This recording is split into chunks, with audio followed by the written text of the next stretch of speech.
வாங்க நம்ம one pot எண்ணெய் கத்திரிக்காய் செய்யலாம். தெருவில் கத்திரிக்காய் விற்றுட்டு போனாங்க. அந்த கத்திரிக்காய் பார்த்த உடனே எனக்கு எண்ணெய் கத்திரிக்காய் சாப்பிடணும் போல் இருந்தது. நம்ம குக்கரில் செய்யலாங்க, ரொம்ப ஈஸியாக. எப்படி செய்கிறது சொல்கிறேங்க. இந்த கத்திரிக்காய் வந்து காம்போட தாங்க போடணும். முள் இருக்கும். நீங்கள் வந்து அதை கொஞ்சம் கத்தியில் சீவி விட்டிங்களன்னா ரிமூவ் ஆகிடும். நல்லா 4-5 வெட்டி தண்ணியில் போட்டுக்கோங்க. தண்ணியில் போட்ட பிறகு இன்னொரு விஷயம் என்னென்னா, இந்த மாதிரி கத்திரிக்காய் வந்து வேலூர் டிஸ்ட்ரிக் ராணிப்பேட்டை டிஸ்ட்ரிக்டில் தான் கிடைக்கும். இந்த நாட்டு கத்திரிக்காய் வேறு எங்கே கிடைக்கிறதுக்கு வாய்ப்பு கிடையாதுங்க. நல்ல ஃபேமஸான கத்திரிக்காய்ங்க இது இந்த சைடெல்லாம். சரி வாங்க, நமக்கு கொஞ்சம் வெந்தயம் வந்து வறுத்து போட்டுக்கலாம். கொஞ்சம் ஒரு விரல் சைஸ் இஞ்சி, ஒரு 10-15 பூண்டு போட்டுக்கோங்க. ஒரு 2-3 வெங்காயம் போட்டுக்கோங்க. ஒரு 3-4 தக்காளி போட்டுக்கோங்க. கொஞ்சம் தேங்காய் சில்லும் போட்டுக்கோங்க.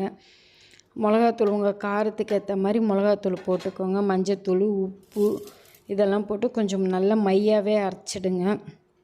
இந்த நாட்டு கத்திரிக்காய்னால நம்ம கடாயில் கூட செய்யலாங்க. அது நல்லாவே இருக்கும். கொஞ்சம் வேகத்துக்கு லேட் ஆகும். நீங்கள் குக்கரில் வச்சிங்கன்னா 2 விசில் நல்லா வெந்துருங்க.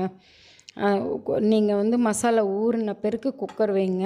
மசாலாலாம் ஸ்டஃப் பண்ணி கொஞ்சம் ஊறிட்ட பிறகு குக்கர் வச்சிங்கன்னா அது கொஞ்சம் உப்பு காரம்லாம் இதுவாகும்.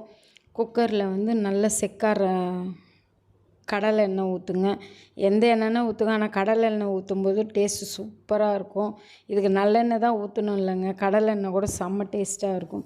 போட்டு கொஞ்சம் சீரகம், வெந்தயம் தாளிப்பு போட்டுட்டு, இதுக்கு கடுகு போடக்கூடாதுங்க. நான் இப்போ வரைக்கும் நான் கடுகு போட்டதில்லை. நீங்கள் விருப்பம் வந்தால் போட்டுக்கோங்க.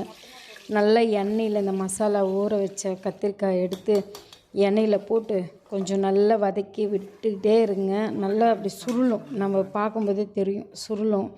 அப்புறம் நல்லா மிக்சியில் இந்த மசாலையும் போட்டு கொஞ்சம் வதக்கிட்டு, எல்லாம் பச்சையாக போட்டிருக்கோங்க. கொஞ்சம் நல்லா வதக்குனிங்கன்னா ஈஸியாக இதுவாகிடும். அப்புறம் தண்ணி ஊற்றி குக்கர் மூடி போட்டு 2 விசிலுங்க, அதிக மேலே வைக்காதீங்க. நல்லா இது மாதிரி மையாக வெந்துடும்.